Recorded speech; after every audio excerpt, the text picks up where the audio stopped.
So it's been a minute since I did an NBA talk style video on the channel, and with the trade deadline happening in just a little bit over a week, I want to talk about trade rumors, trade candidates in this video, and what I'd like to see or maybe you're predicting to see happen at this year's deadline. And if you agree or disagree with anything that I said, please let me know down below. I'd love to just kind of get into a discussion of what's going to happen this year at the deadline because it's always an exciting time. All right, so let's start things off with the Golden State Warriors. And the moment I'm recording this video, they're 19-24. They just had a horrific month of January, specifically on the defensive side of the ball. They are getting relatively healthy again in some way. Jonathan Kuminga has been kind of breaking out a little bit over these last couple of weeks as well, but Steve Kerr has not done a good job this year with his specific rotations. And are they going to move Klay Thompson? There's rumors and reports that that could potentially happen, which is going to be crazy. He was drafted in 2011. He won 4 rings with this team. He built up a Hall of Fame career with this team, but he's on an expiring 1-year contract. And if the Warriors think we have a 0% chance of winning it all, and there's a team willing to throw some type of protected first-round pick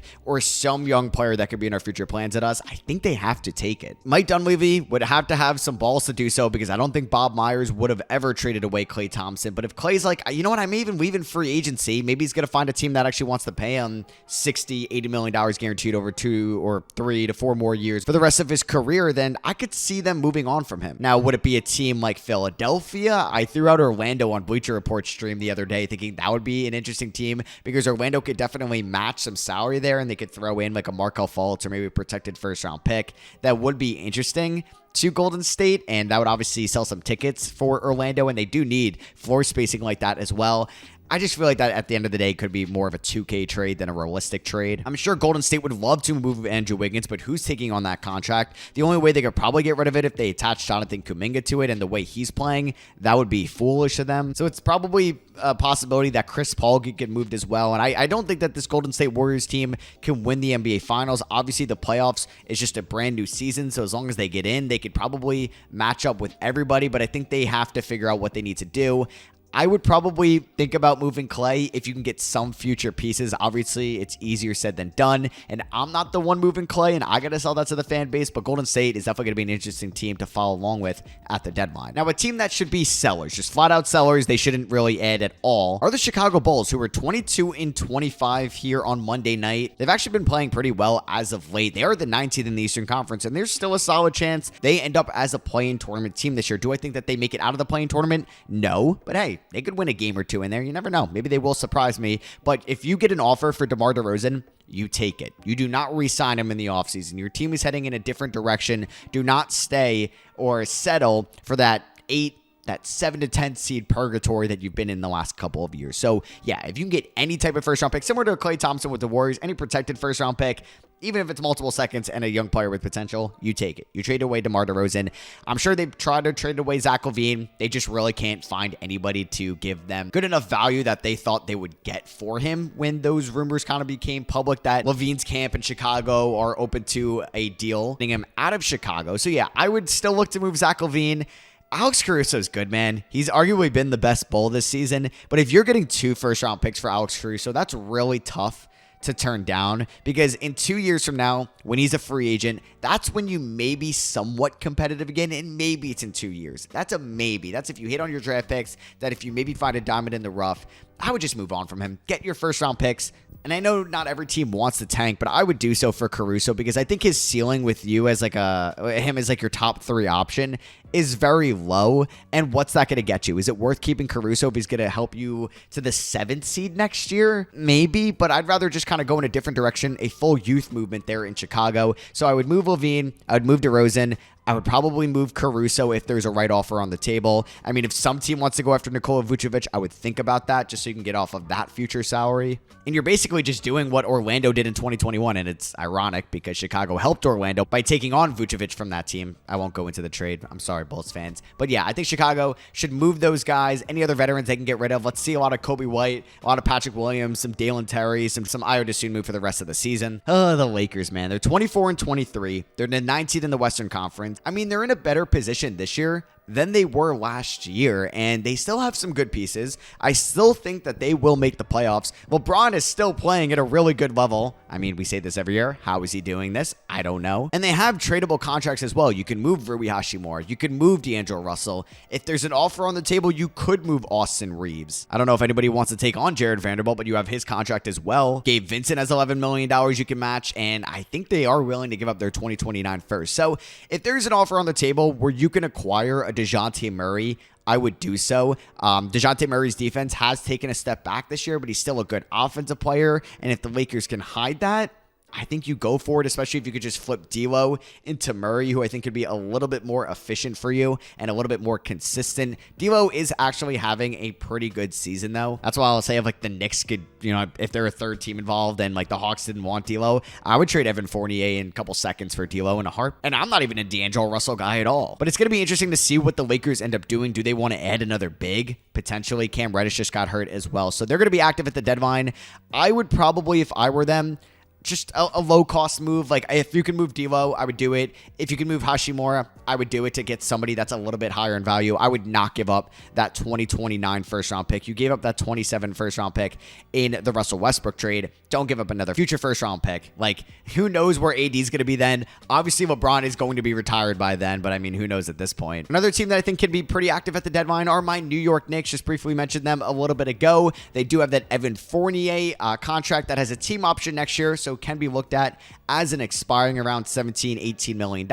They have a plethora of first-round picks. They have a Bucks first. They have a Wizards first. They have a Pistons first. I mean, the latter two do have some protections on it. They have Quentin Grimes as a young piece, even though I don't think that they should move him at all. Julius Randle just got injured. He's going to be out for a couple of weeks. So I think it was always, would the Knicks add a shot creator off the bench, a guard specifically, since they moved Emmanuel quickly in that OG Anunoby trade. I think Malcolm Brogdon's been rumored a ton to them. DeJounte Murray as well. But now I wonder if they pivot to more of a wing, forward, big man type guy now that Julius Randle got hurt. But those are going to be very thin on the market. You could definitely find a more of a shot creating guard. If you wanted that Jordan Clarkson, if you wanted that Malcolm Brogdon, like, those will be available.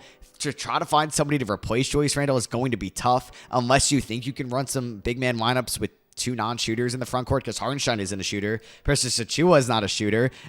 Jericho Sims isn't a shooter. So I don't really think it would be worth it to go out and get like a Clint Capella, who might not cost much, but what does that even serve? I don't really think you should keep running Josh Hart at the power forward spot, especially with OG dealing with some elbow inflammation. Like, I would probably just end up moving him to the power forward spot going forward. But maybe the Knicks try to target like a Dorian Finney-Smith. I don't know if the Nets want to deal with the Knicks, but that's somebody they could pick up as well. I always thought that the Knicks could leverage that Fournier contract for DeMar DeRozan and maybe throw in like that Wizards protected first round pick, but DeRozan is basically an expiring contract, and I don't really think he gets you over the hump either. And Jeremy Grant is making too much money for too long of a time. That also doesn't make sense because Julius Randle is going to be back hopefully in a month. I feel like Philadelphia has to make a move right now. They are the 3 seed in the Eastern Conference, and Embiid is constantly missing games, so he's probably not going to win MVP this year. He's not going to play over that 65 game threshold, but they have some great tradable contracts. Go out, try to get a DeMar DeRozan. I'm cool with them getting an expiring contract. I know you want to have open cap space for free agency. I don't know what you're doing with that, especially if Pascal Siakam re-signs in Indiana. Like, who are you going to try to dish out all that money to? You're not signing James Harden. Do you want to give that to Klay Thompson? I don't know, but I would call up Chicago. Try to get DeRozan. I would even try to get Caruso or Zach LaVine if I'm Philadelphia. I just don't know where you're using that cap space, and I know LaVine and Maxey isn't great defensively. That's why if I'm getting LaVine or if I'm getting DeRozan from them, I'd like to also acquire Alex Caruso. And I think Philly's in a good position because you have Maxey playing at an all-star level and Embiid playing at an MVP level, but we know the same story with them. They just kind of crash and burn in the second round. But this year may be different. I mean, they have a new coach in Nick Nurse. They don't have James Harden anymore. No Ben Simmons on the roster. Maybe they make a win-now move at the deadline. Maybe they go out and they get Dorian Finney-Smith from the Nets. That could be a possibility. Maybe they go out and they get a Chris Paul from the Golden State Warriors. Even though at that point, I'd rather just take a risk on DeMar DeRozan. At least he's an expiring contract. But Philly, please be active at the deadline. I guess Atlanta's going to be active as well. I mean, I mentioned DeJounte Murray a little bit before, and I don't really get why they want to move him. I know they've been disappointing this year, 19-27. I was very high on them. I thought they would have been a top 7 seed for sure with this roster, and I didn't even know that Jalen Johnson was going to break out like this. So if I was Atlanta, I would move on from Clint Capella. Let Sioneka Okongwu be the full-time starting big man. Keep Jalen Johnson at the 4. I'd probably move Sadiq Bey. He just had a good game the other night against Toronto, but he's a free agent at the end of the year, and you may have a logjam at that position. But I don't know what's going on with AJ Griffin, man. I know there's kind of been some off the court stuff, some personal stuff with him, so I don't want to speculate on that. But he had such a promising rookie year, especially with his outside shot and his efficiency, and we've barely seen him at all this season. So like, what's going on with him? And obviously you're keeping Trae Young, and then you also have DeAndre Hunter, who's having a fine season. Bogdan Bogdanovic is having a good scoring season off the bench. That could be enticing to some teams as well. I would probably look to move Bogey. I don't think he's going to age all that well. So if I were Atlanta, I'd move on from Capella, Sadiq Bey, and Bogdan Bogdanovic. If you can get 1.5 first-round picks out of that trio, I would do that and maybe take a flyer on a young guy, and then this could open up more minutes to Kobe Buffkin as well. I liked him a ton coming out of Michigan, and I wouldn't move DeJounte Murray. I think it's a little premature. You just signed him to a contract extension as well. He's going to be making $30 million. I mean, yeah, maybe he's not playing like that right now with his just liability on the defensive side of the floor, but he's still a good enough player, and $30 million nowadays is a lot of money, but it's not like what it used to be. Fred VanVleet's making $40 million a year. I'd still probably take maybe DeJounte Murray slightly above Fred VanVleet going forward, at least for the next 2 seasons. We'll stay in the Eastern Conference with the Brooklyn Nets. They are currently 18-27. They are the 11th seed. So they're on the outside looking in for just the play-in tournament, man.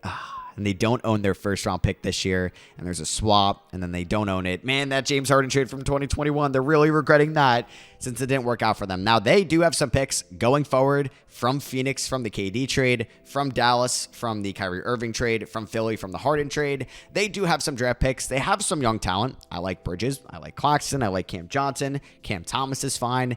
I wish we got to see a little bit more out of Derek Whitehead and Noah Clowney this year. Dennis Smith provides some value on the defensive side of the floor, but I would open up a fire sale. If you don't have to trade Mikal Bridges or Nick Claxton, I wouldn't do it. But if the OKC Thunder call you and are willing to give you 2 to 3 first-round picks for Cam Johnson, you do that trade. If a team is willing to give you a good first for Dorian Finney-Smith, you do that trade. I don't know what team would offer you anything for Spencer Dinwiddie, but you would do that trade as well. I would look to move Royce O'Neal. I would try to sell everybody not named Nick Claxton, Mikal Bridges, and that's really it. I would open up a fire sale. I know that's probably going to make you vulnerable to getting a top 5 pick in the draft, and that's going to hurt to lose. But hey, at least this year is at least a down year on paper for the 2024 draft. Chances of you missing out on a superstar with your pick are still very slim, but you got to look towards the future. This year is a complete wash. Maybe leverage that cap space you have in the offseason to take on some bad salary and get more draft capital so you can enter somewhat of a soft rebuild / retool going forward, because you still have Mikal Bridges, you got Cam Thomas and Nick Claxton, you still have solid players, but let's just try to accumulate the assets here, Brooklyn, because you're not going to win it with this core that you have, and you do not want to be in NBA purgatory. Just Chicago and Portland and Washington, how that was for the last 5 years. I'm not sure what team it's going to be, but I feel like somebody between the Thunder, the T-Wolves, the Kings, the Pelicans, the Mavericks are going to make a big trade at the deadline. I don't know who it's going to be for, but no way the top part of that Western Conference stays pat. I'm sure Phoenix and the Clippers would love to make a move. They lack the assets to do so, but I feel like we could see a big name get traded to the Western Conference, because if the Thunder or Minnesota is serious about this year, they would do so. I mean, Thunder doesn't really have an excuse. If they find or they know they have any weakness on the team, go out, make a deal. You have so much young talent still. You have so much draft capital. Why don't you leverage Josh Giddey to go out and get somebody like Cam Johnson for Josh Giddey? I mean, I don't know if Brooklyn wants Josh Giddey, but if they would be interested in that, I would think about that, because Cam Johnson is under control for the next couple of years and really will excel without the ball in his hands as an off-ball player. I mean, maybe they want to call up Memphis and they're interested in like a Marcus Smart or somebody defensive-minded like that. That's a little bit better than Cason Wallace just for this year. And yeah, I feel like teams like Charlotte, Washington, and Detroit will and probably should bottom out. I feel like Detroit, out of those 3, is probably the best chance of being somewhat of a buyer there at the deadline, just to not be a complete embarrassment for the end of the year. If I were them, though, I would move Bojan Bogdanovic. I would see as much as you can out of Asor Thompson, out of Jaden Ivey, Cade Cunningham, Jalen Duren, Isaiah Stewart for the rest of the year. See if you have anything in guys like Kevin Knox and Alec Burks going forward. I mean, I totally get the reason for keeping Bojan Bogdanovic, but you know what? If some team offers you 2 first-round picks or a young player, you do that. So yeah, I just kind of rambled about like 15 or so minutes about this year's deadline, what I think could happen, what I see can happen, and what teams, in my opinion, should do at the 2024 deadline. If I talked about one of your favorite teams, please let me know in the comments below what you think about what I said. Do you agree with me or do you disagree? And I hope you guys did enjoy this talk video. I'm very excited for the deadline. I will be live streaming on the Straws channel, link to that in the description, from probably like noon to 4 p.m. on trade deadline day, Thursday, February 8th. I also have a ton of new links in the description as well. I have my Instagram, I'm back on there. Always have my Twitter, have my NFL podcast. I have my Patreon where I'm going to be uploading additional podcast episodes. Scouting reports are already on there and other videos going forward. And it's just another way to support me if you want to. So yeah, I hope you guys did enjoy. I love you guys and I'll catch you on the next one. Peace.